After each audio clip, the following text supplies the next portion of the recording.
America के राष्ट्रपति Abraham Lincoln ने कहा था कि मैंने ऐसे बहुत से लोग देखे हैं जो विपत्तियों के बावजूद भी सफल हुए हैं राजनीति में, शासन और प्रशासन में। और ऐसे बहुत कम लोग मिलते हैं जो कि शक्ति के बावजूद भी विनम्र रहे। आज हम उस आदमी की बात करने जा रहे हैं जो शक्तिशाली भी था और विनम्र भी था, लाल बहादुर शास्त्री, जिसके जीवन के कुछ प्रसंग, प्रेरक प्रसंग आज हम प्रस्तुत करने जा रहे हैं। शास्त्री जी ने 9 जून 1964 को प्रधानमंत्री का पद संभाला। बैठे हुए थे सीपी श्रीवास्तव, उनके प्रशासनिक जो एक सहायक थे उनके साथ, और कहा कि मैंने ईश्वर की इस दी गई सौगात को स्वीकार किया है, सेवा करने का भाव है मुझे, कोशिश करूंगा प्रधानमंत्री के रूप में अच्छा कार्य करूंगा, ना कर सका तो खुशी खुशी छोड़ दूंगा। ये वो व्यक्ति था जो पहले उत्तर प्रदेश में पुलिस व परिवहन मंत्री था। एक बार किसी जिले में गए और वहाँ पर उनकी कार का एक्सीडेंट हो गया। वो थाने में आए और थानेदार से कहा कि एक्सीडेंट हो गया है मेरी गाड़ी का। थानेदार पहचानता नहीं था उनको, कहा कोने में बैठ जाइए। वो बैठे रहे। एसपी को जो ही मालूम पड़ा कि हमारे तो मंत्री जी का एक्सीडेंट हुआ है, वो थाने में गए, भागा भागा आया और कहा थानेदार जी को पता है तुमने किसको बिठा दिया है, ये हमारे मंत्री हैं। थानेदार ने क्षमा मांगी और शास्त्री जी ने कहा नहीं आप तो अपना कार्य कर ही रहे थे ना अच्छी प्रकार से। प्रधानमंत्री के पास मिलने के लिए बहुत से लोग आते हैं, इसको दरबार भी कहते हैं।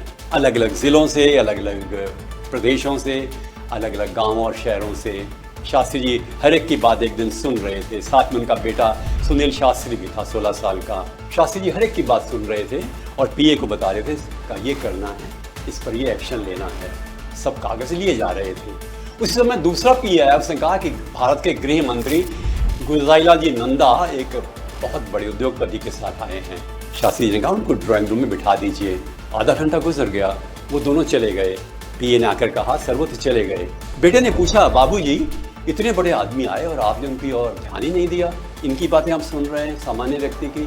शास्त्री जी ने कहा बेटे मेरी नियुक्ति इनके लिए हुई है, पूछो कहाँ से आए हैं, ये अलग अलग जगह से आए हैं और मेरी जिम्मेदारी बनती है इनकी बात को सुनना। गृह मंत्री से दिन में 6 बार मिल लेता हूँ, कोई दिक्कत नहीं है। शास्त्री जी जब दिल्ली में आए 1952 में, तो उनका जो फर्नीचर था उत्तर प्रदेश का वो भी साथ ही आ गया। वही कैलविनेटर का फ्रिज, वही टेबल, वही सोफा, और आखिर तक रहा। कोई नई चीज़ नहीं खरीदी।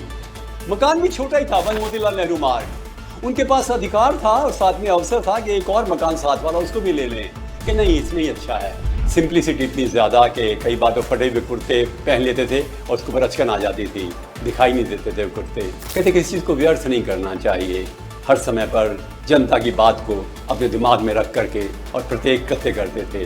जब अनाज का संकट आया तो शास्त्री जी ने प्रधानमंत्री के निवास पर हीरा और मोती 2 बैलों के साथ खुद हल चलाया। उस वक्त की बालियाँ आज भी म्यूज़ियम में हैं, शास्त्री जी के म्यूज़ियम में। कोई अपमान करे बुरा नहीं मानते थे, लगता था तो कहते नहीं थे। एक बार संसद में विजयलक्ष्मी पंडित ने, जब शास्त्री जी प्रधानमंत्री थे उस दौरान, उनकी खूब आलोचना कर दी कि हमें नया नेतृत्व चाहिए जो शक्तिशाली हो, ऊर्जावान हो।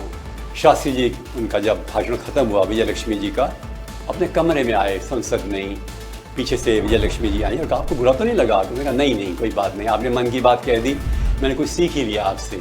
अर्थात किसी को किसी प्रकार से कोई ठेस ना पहुँचे और मन में हर समय पर ये विश्वास रखते थे कि जो मैं करूँगा वो देश के हित के लिए करूँगा। ऐसी सादगी, ऐसी विनम्रता शायद आसपास के देशों में भी देखें, बड़े बड़े देशों में देखें तो बहुत ही अतुल्य होती है, मिलती नहीं है, अद्वितीय है। शास्त्री जी माना कि 5 फीट 1 इंच के थे और छोटा कद होने का उनको किसी प्रकार से जो है भान ही नहीं था। लोग कहते आपको छोटे कद का कोई फ़ायदा भी है? शास्त्री जी कहते हाँ, मैं कार में खड़े खड़े चढ़ जाता हूँ, खड़े खड़े उतर आता हूँ। 3 जनवरी 1966 को ताशकंद जाने के लिए जब शास्त्री जी हवाई अड्डे पर तैयार थे, किसी ने मजाक में कहा शास्त्री जी आप तो 5 फीट 1 इंच के हैं और अयूब खान पाकिस्तान के राष्ट्रपति 6 फीट 2 इंच के, आप कैसे बात करेंगे उनसे?